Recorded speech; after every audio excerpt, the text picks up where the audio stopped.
My husband asked me for a divorce on a Wednesday evening in November while I was making dinner. Not after a fight.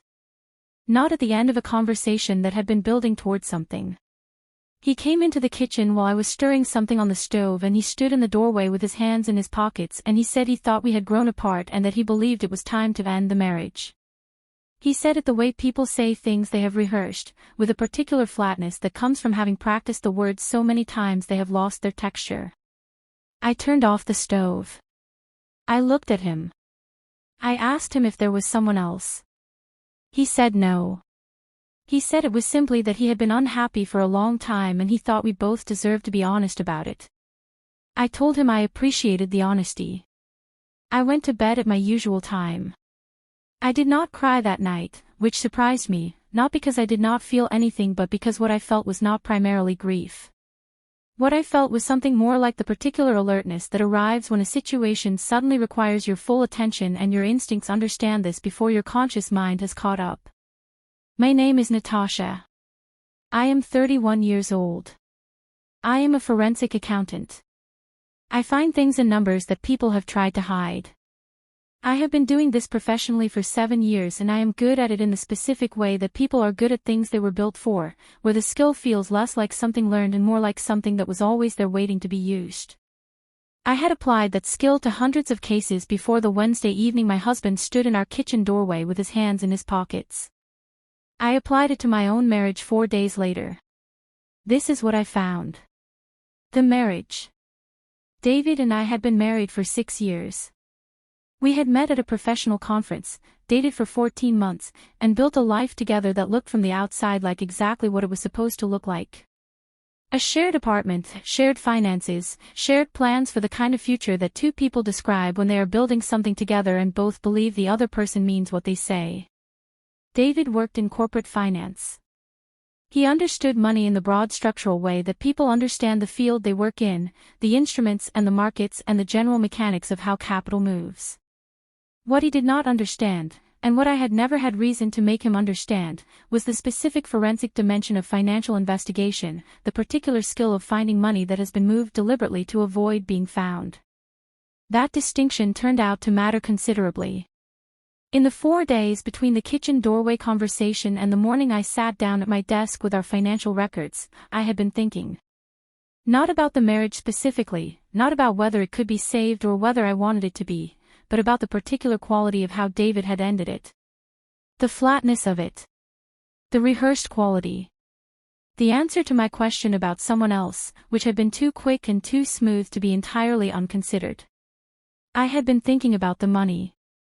Not because I suspected anything specific yet. Because I am a forensic accountant, and when something feels constructed rather than genuine, my mind goes to the numbers, the way a carpenter looks at a wall and sees the structure underneath the paint, automatically and without deciding to. On the 4th morning I made coffee and I sat at my desk and I opened our financial records. The records. Our finances had always been managed jointly, or so I had believed. We had a shared checking account, a shared savings account, a joint investment portfolio, and individual accounts for personal spending that we had maintained separately by mutual agreement since the beginning of the marriage. The arrangement had felt reasonable and modern and built on trust, which is exactly how it had been presented and exactly how I had received it. I started with the shared accounts.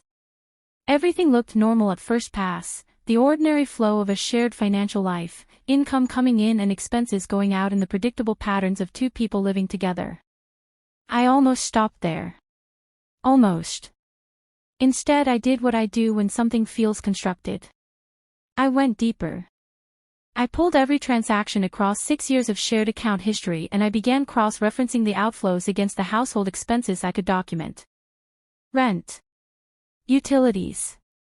Groceries. Insurance. Subscriptions. I built a spreadsheet that accounted for every dollar that had left our shared accounts across 6 years. When I finished, there was a gap. Not a small gap. Not the kind of gap that accumulates from small untracked purchases and rounding errors. A consistent, monthly, deliberate gap that had been present in our shared account records from the 4th month of our marriage and had continued without interruption for 70 months. Someone had been moving money out of our shared account every single month for almost 6 years. I knew before I found the account exactly what I was going to find. Finding the account took me 4 hours. I want to be honest about that timeline because I think people sometimes imagine forensic work as either instantaneous or impossibly complex, and it is usually neither. It is methodical. It follows the money the way water follows gravity, not because there is any particular brilliance involved but because money that has been moved leaves traces and traces follow patterns and patterns, once you understand how to read them, point in specific directions. The transfers were going to an account at a different institution than any of the accounts I had known about.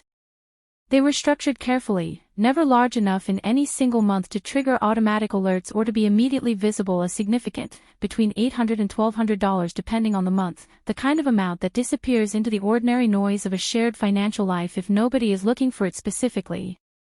I was looking for it specifically. The account was registered in David's name alone.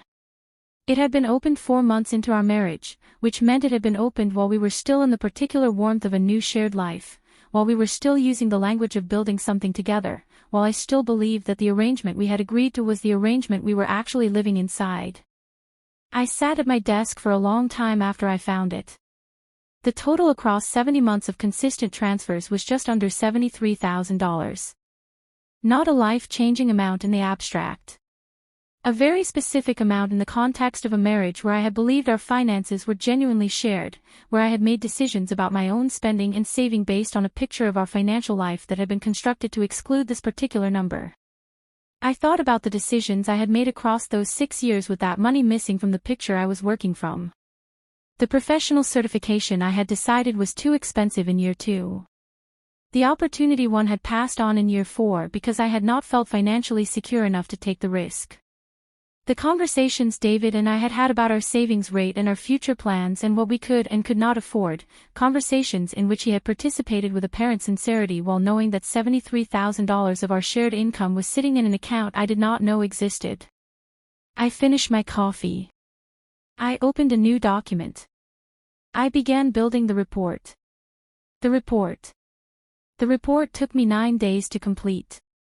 It contained the full transfer history across 70 months, cross-referenced against our shared account records and our documented household expenses. It contained a timeline that showed the account had been opened 4 months into our marriage and had received consistent transfers every month since without a single gap. It contained a section on the specific structuring of the transfer amounts, the way they had been kept below the threshold of immediate visibility, which was itself significant because it demonstrated deliberate intent rather than casual oversight. It contained a final section that I had thought about carefully before writing, a summary of the financial decisions I had made across the 6 years of our marriage based on the incomplete picture David had maintained, and what those decisions had cost me in concrete terms: the certification, the opportunity, the savings rate I had kept artificially conservative because I had believed our financial position was more constrained than it actually was. The report was 38 pages long. I sent it to my lawyer on a Monday morning. Her name was Christine and I had been referred to her by a colleague, and I had chosen her specifically because she had a reputation for being exceptionally thorough in financial matters, which was the quality I needed most in someone handling this particular case. Christine called me 2 hours after I sent the report. She said she had been practicing family law for 16 years and she wanted me to know that what I had sent her was one of the most comprehensive pieces of financial documentation she had received from a client in her entire career. She said the deliberate structuring of the transfers, the consistent pattern across 70 months, and the timing of the account opening 4 months into the marriage created a picture that any court would find highly relevant to questions of asset division and financial misconduct. She asked me what outcome I was looking for. I told her I wanted everything the law entitled me to. Not more than that. Not a punitive outcome designed to cause maximum damage. Simply the complete and accurate accounting of what a 6-year marriage actually contained when you included the $73,000 that had been managed carefully out of the picture. Christine said she could work with that. I said I thought she probably could. The settlement meeting was scheduled for a Thursday morning 6 weeks after I had sent Christine the report. I had not seen David in those 6 weeks. We had communicated through our lawyers entirely, which had been Christine's recommendation and which I had followed without difficulty because I did not have anything I needed to say to David directly at that point. Everything I needed to say was in the report. 38 pages of it, organized clearly and without editorial comment, the way I present all evidence, letting the numbers carry the weight rather than my feelings about the numbers. David had hired a lawyer named Richard who had a reputation for aggressive negotiation in high-asset divorces, which told me something about how David had expected this process to go.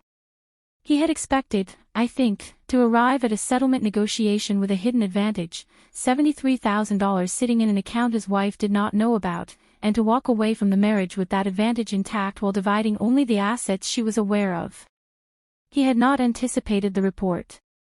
I know this because of what happened when Richard and Christine met for the preliminary discussion 3 weeks before the settlement meeting.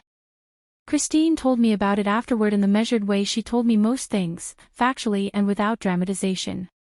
She said Richard had arrived at that meeting with a position that assumed the hidden account was unknown.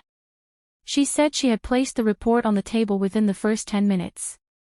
She said the meeting had been relatively brief after that. I arrived at the settlement meeting at 9 in the morning.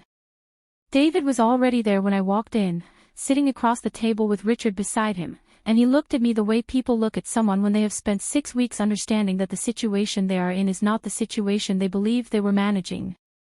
I sat down. I did not look at him with anger. I did not look at him with satisfaction. I looked at him the way I look at any financial subject I have studied thoroughly, with the particular clarity of someone who understands exactly what they are looking at and does not need to perform their understanding for anyone in the room. Christine walked through the report methodically. The transfer history. The structuring of the amounts. The timeline. The financial decisions I had made based on an incomplete picture. The total. Richard interjected twice in the first 20 minutes and did not interject again after Christine responded to the second interjection with a precision that made further interjection appear unproductive. The settlement we reached reflected the complete financial picture of our marriage, including the $73,000, plus a calculation of the documented financial impact of the decisions I had made based on the incomplete information David had maintained. It was not a punitive outcome. It was an accurate one, which in this case amounted to considerably more than David had arrived expecting to give. The moment. There was a moment, near the end of the meeting, that I have thought about many times since.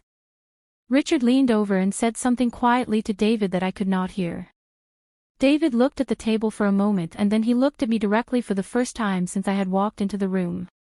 He said he had not expected me to find it. I looked at him for a moment before I responded, the way I look at a financial record before I begin working through it, taking in the complete picture before I engage with any specific part of it. Then I said that I was a forensic accountant and that finding things people had tried to hide was what I did professionally, and that I was genuinely surprised he had not considered that more carefully before he spent 6 years hiding something in a marriage to someone who did it for a living. Richard looked at the ceiling. Christine looked at her notes. David looked at the table again. I signed the documents. I thanked Christine in the elevator on the way out.